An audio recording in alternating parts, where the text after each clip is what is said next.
मोदी के आने से, उनके प्रधानमंत्री बनने से हिंदुओं का स्वाभिमान जागा है।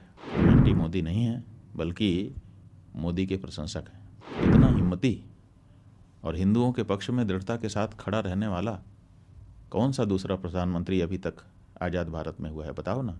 सच बात यह है कि नरेंद्र मोदी के आने से, उनके प्रधानमंत्री बनने से हिंदुओं का स्वाभिमान जागा है।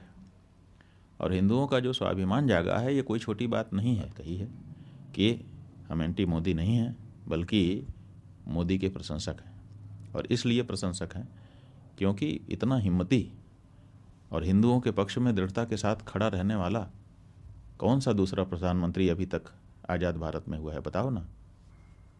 अच्छे अच्छे प्रधानमंत्री हो गए, हम किसी की आलोचना नहीं कर रहे हैं, उन सब की अपनी अपनी विशेषताएं थी, लेकिन हिंदू भावना को समर्थन देने वाला, हिंदू स्वाभिमान को, हिंदू के आत्मबल को बढ़ाने वाला ये तो पहला ही प्रधानमंत्री है ना।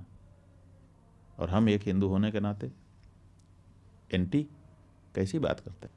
आप लोगों को तो केवल यही धुन है, एक ही एजेंडा आप लोगों ने बना लिया है मीडिया ने कि बस एंटी मोदी सिद्ध कर दो।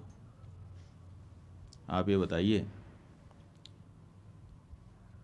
कि जब इन्हीं प्रधानमंत्री के द्वारा, इन्हीं के गृह मंत्री के द्वारा धारा 370 समाप्त की गई, क्या उसका स्वागत हमने नहीं किया? नागरिकता कानून लाया गया, क्या उसके बारे में हम लोगों ने अच्छा नहीं कहा? समान नागरिक संहिता की जब बात की जाती है तो अपनी जो हमारी धार्मिक चिंताएं हैं उनको व्यक्त करते हुए क्या हम उसका स्वागत नहीं करते हैं? प्रधानमंत्री जी ने स्वच्छता का अभियान देश में चलाया, क्या हम लोगों ने उसमें कोई बाधा डाली? क्या उसकी सार्वजनिक प्रशंसा नहीं की गई?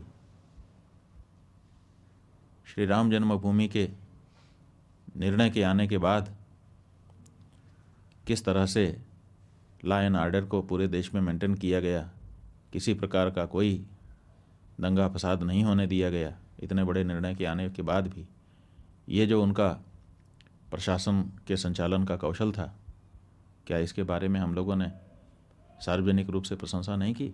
जो हिंदू होने के नाते हिंदू भावना को जब बल मिलता है तो स्वाभाविक रूप से प्रसन्नता होती है, और ये काम नरेंद्र मोदी जी कर रहे हैं।